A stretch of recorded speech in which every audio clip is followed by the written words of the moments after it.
네, 안녕하세요. 여러분, 네, 숭실사이버대학교 실용영어학과 춘계워크숍에 오신 걸 진심으로 환영합니다.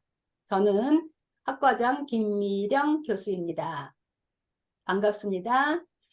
자, 이제 벚꽃과 개나리가 만개해서 확연하게 봄을 좀 느끼실 수 있죠?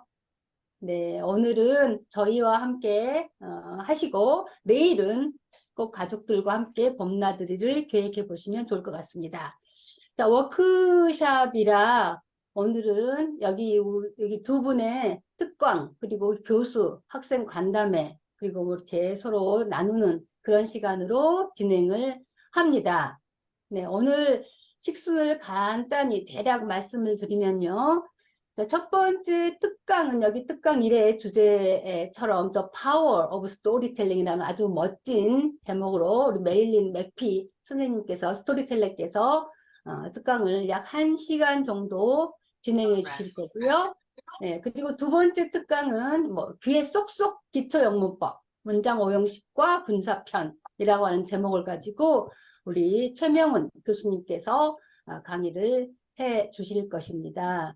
자, 첫 번째 특강이실 분은 오늘 정말 특별하게 초대를 하신 우리 메릴린 맥피 선생님이십니다. 여기 홈페이지 보시면 정말 유명하신 분이시고요.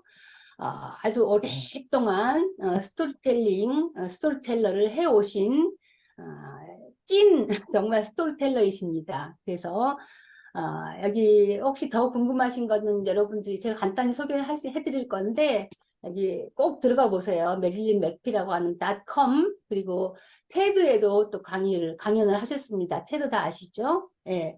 그래서 한번 보시고요. 마이크를 그럼 제가 메릴린 우리 스토리텔러에게 넘기겠습니다. 뜨거운 박수로 환영해 주시기 바랍니다. Now let me turn the mic over to Marilyn. Please welcome Marilyn with a warm applause. Thank you very much, Professor Kim. I appreciate the opportunity to be here. This is really wonderful, and it's nice to see your faces. And I'm going to tell you several stories, and I hope that you understand me. If you don't, you can ask me questions. But I live in San Diego, California. I was born in Massachusetts, but I grew up in Southern California. So I am really a California person. And I am a professional storyteller, which is, I saw your professor do this for professional, yes.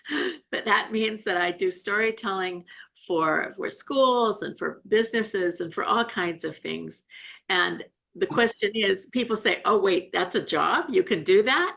Yes, it's a job. And it's a job that I really, really like. I am sure that this is one of the big goals in life, right? Is to have a job that pays you money and that you really, really enjoy and that you feel like does some good in the world. So I was asked to tell you a little bit about how I became a storyteller. I think, probably like many of you, that I have always liked stories, reading stories and listening to stories, even when I was a child. And then when I went to college, I majored in English literature, English and French literature. And then I got married and I had 5 children so fast that it was hard to do anything else but keep track of the children. But my children is how I became a storyteller. Because when my 2 oldest children were 3 years old and 4 years old, I wanted a break. So I signed them up for a preschool. And it was a preschool that required parent participation. So when I signed them up, they handed me a list of 3 pages of jobs, things that you could do for the preschool so that it wouldn't cost so much for your child to be there. It was free preschool, but you had to participate. And the first thing on the list was to clean the bathrooms once a week. And I thought, no, I don't want to do that. And this next thing on the list was to sand the wooden playground equipment and repaint it. No, that sounds hard. And the next thing was to sew curtains. for one of the rooms in the preschool. I don't sew very much, but on the third page, it said, tell stories every week. And I thought, I could do that. I could do that. So I signed up for that, and I enjoyed it so much that when my children were in preschool, with 5 children, they were in preschool a lot, and I would always sign up for that. And then one day somebody came to me and said, the person who does the story time at the library is moving. Maybe you would like to do that. And I said, yes, I would. So I started telling stories at my library, and I did that for about 30 years, every week. I really enjoyed it. But now, and then things kind of went from there. And it used to be that I told stories mostly for children, but I have to say that now, probably 80% of the storytelling that I do is for adults. You are never too young to hear a story, and you are never too old to hear a story. And so I am hoping to give you a little taste in this lecture about what can happen when you tell stories. So how many of you think of yourselves as a storyteller? Anybody? Are you a storyteller? I don't see any hands. Maybe, but I think it is true that everyone tells stories. We tell stories and we listen to stories. In one of the storytelling festivals near me, they have a motto, a slogan that says, I have a story, you have a story, we all have stories. And I know that that is true. We all have stories, and we need to figure out how to find the best stories and how to tell them in situations where they will be helpful in conveying a message. Sometimes people say the closest way from one person to another is a story. And I think that is true, because no matter what you're talking about, if you begin with a story, people will listen. That will get their attention. So I want to start with a little story. This is a story that is thousands of years old, and perhaps you know the name of Aesop. He was a slave in Greece many, many years ago, and he wrote many, many stories, often called fables, and this is one of them. There was once a man who had 10 sons, and he loved all of his sons, but they did not always get along. They were often fighting and arguing, and they had different opinions about things. The man was getting old, and he was realizing that he would not live forever. And so one day he called his sons into him to see him, and he reached over on a table where he had a bundle of sticks, 10 sticks tied with a string. And he said, my sons, I would like you to do something for me. I want you to break these sticks. So he handed the bundle of sticks to the first son, his oldest son. He said, can you break these sticks?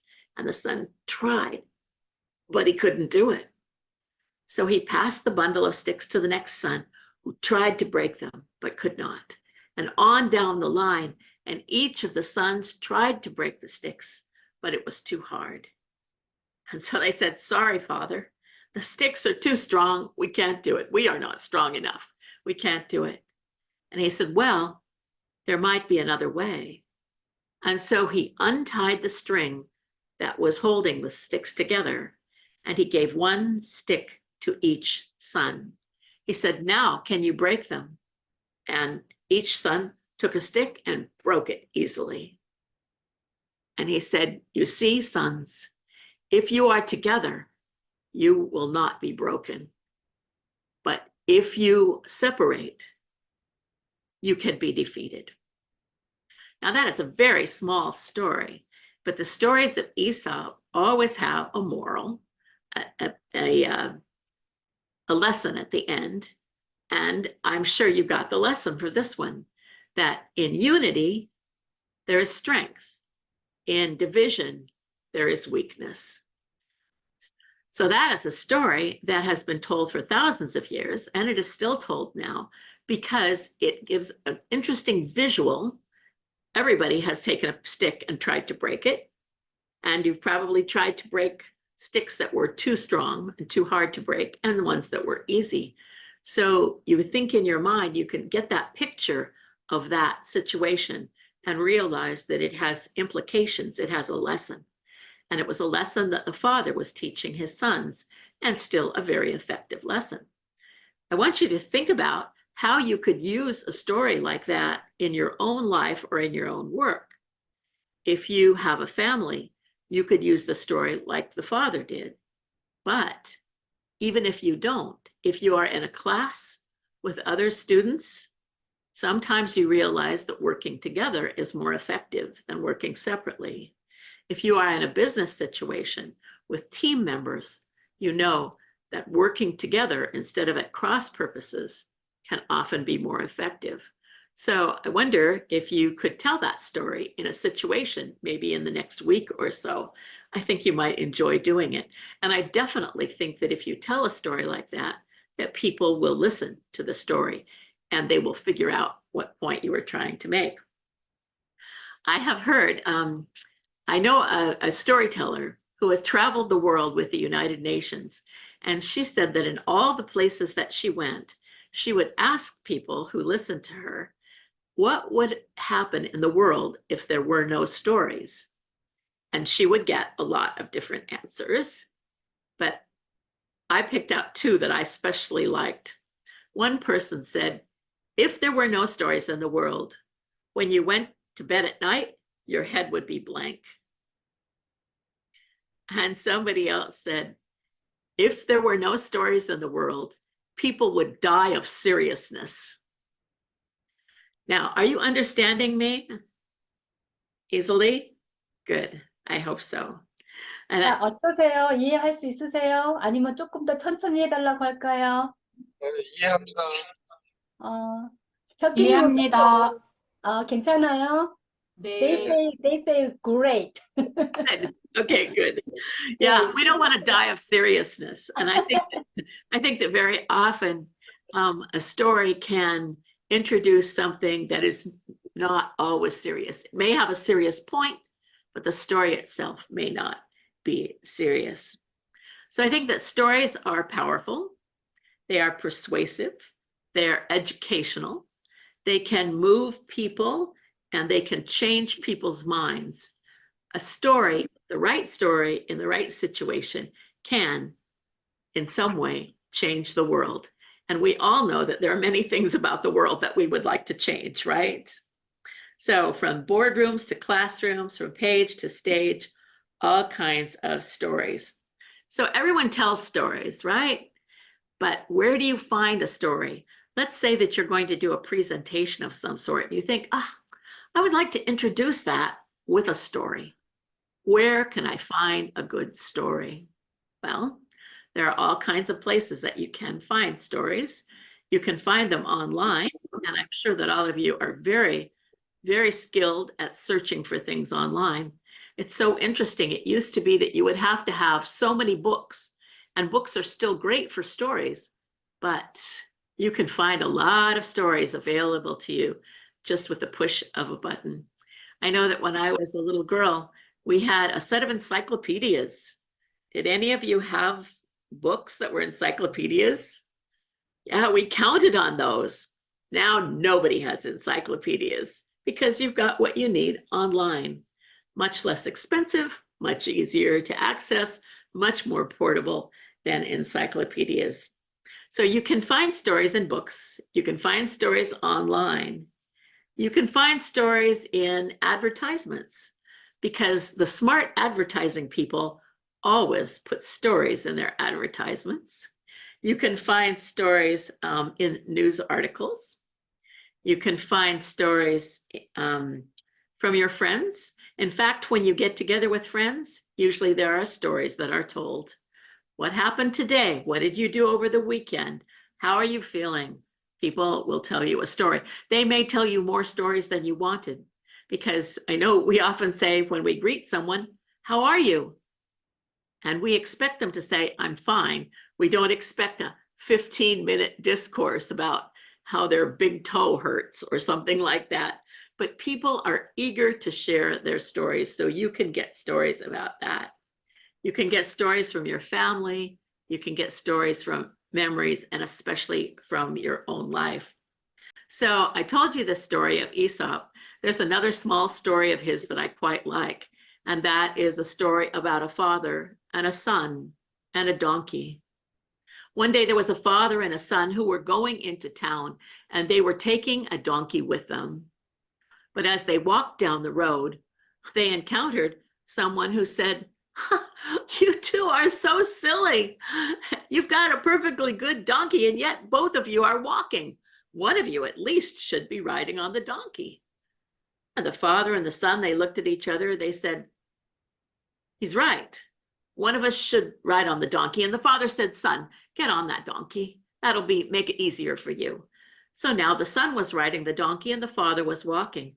When they walked down the road a little bit more, they came to another passerby who said, "Oh, young man, aren't you so embarrassed? You should be ashamed of yourself. There you are riding on the donkey, and your poor old father has to walk.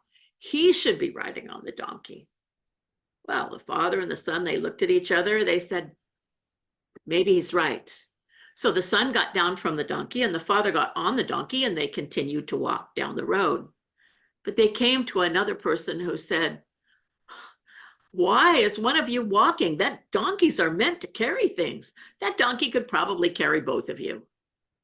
The father and son looked at each other. They said, "That's probably right." So now the father and the son were riding on the donkey. They were going down the road. But they came to someone else who said, "Oh, such cruelty to that poor animal carrying both of you. What has that animal done to deserve that? You should be carrying the donkey." They looked at each other. They said, "Maybe that's right." They didn't know exactly how they could carry a donkey, but finally they tied the donkey's front feet and they tied the donkey's rear feet, and they put the donkey on a large, strong stick, and they carried the donkey. Well, the donkey was not happy being carried like that. It was not very comfortable. So they were walking across a bridge, and the donkey began to squirm and to kick. And finally, the donkey broke loose of the ropes that were holding it and ran off. And they never saw the donkey again. And of course, the moral to that story is, if you try to please everyone, you will end up not pleasing anyone. And in fact, one sort of silly way to explain that they do sometimes in English is, if you try to please everyone, you could just end up losing your ass. So that is another one of Aesop's fables that I think is good.